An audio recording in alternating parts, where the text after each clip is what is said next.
otomatis mungkin kan perencanaan bisnis seperti ini mereka katakanlah kita optimis Juni kita sudah melalui COVID ini. Ternyata kan sekarang ada kekhawatiran gelombang kedua misalnya gitu kan, belum tentu terjadi. Tentunya dengan melihat perkembangan yang ada memang lebih baik bertahan menyiapkan likuiditas gitu ya. Nah, tapi dari sisi seandainya perusahaan ini punya over likuiditas, tentunya memang dengan harga saham yang sudah sangat murah, saya yakin perusahaan-perusahaan yang lain ya, di luar ketiga perusahaan yang sudah menyatakan tidak akan melanjutkan buyback ini, mereka akan tetap membeli saham-saham mereka karena memang valuasi saham kita secara umum kan sudah relatif murah gitu ya. Apalagi kalau dilihat dari investor asing, rupiahnya juga jatuh. Jadi harga sahamnya jatuh, rupiahnya jatuh, otomatis valuasi saham kita emang sudah sangat menarik sebenarnya. Baik, kalau kita lihat dari sektor emiten-emiten yang batal melakukan buyback, ini ada yang dari sektor pertambangan. Nah, kalau dilihat dari sisi komoditasnya sendiri secara keseluruhan untuk PT Timah ini, dari komoditas Timah sendiri, apakah sebenarnya banyak tantangan yang akan didapatkan oleh komoditas Timah sendiri ini ke depannya?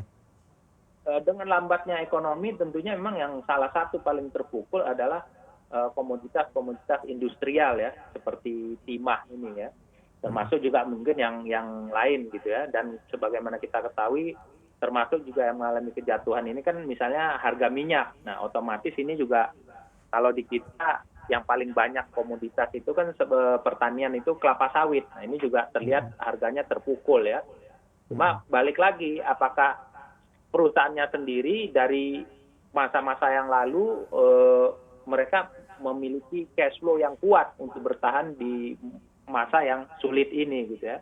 Dalam hal ini memang misalnya Timah ini kan lagi rajin ekspansi ya.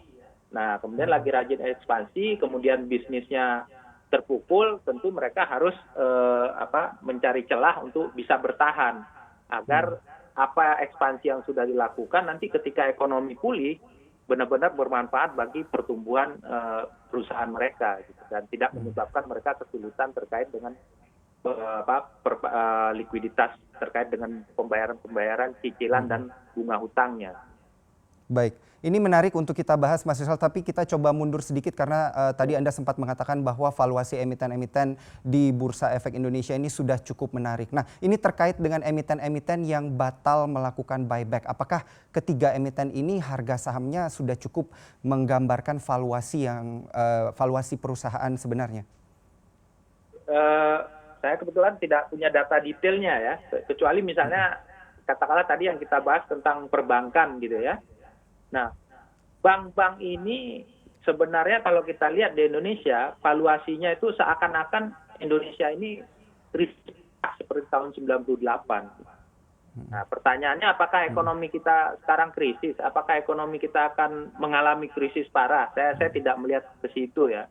Saya tetap melihat pada akhir, dan data-data baru tentang corona ini menunjukkan memang fatality rate-nya, tingkat kematian akibat infeksi daripada corona ini jauh lebih rendah dari yang sebelumnya dibilang 3%, paling tidak sampai 1%. Jadi sebenarnya kalau melihat dari data coronanya, melihat dari valuasinya, kita punya harapan besar lah bahwa cepat atau lambat ini menjadi peluang sangat menarik untuk berinvestasi di saham di Indonesia.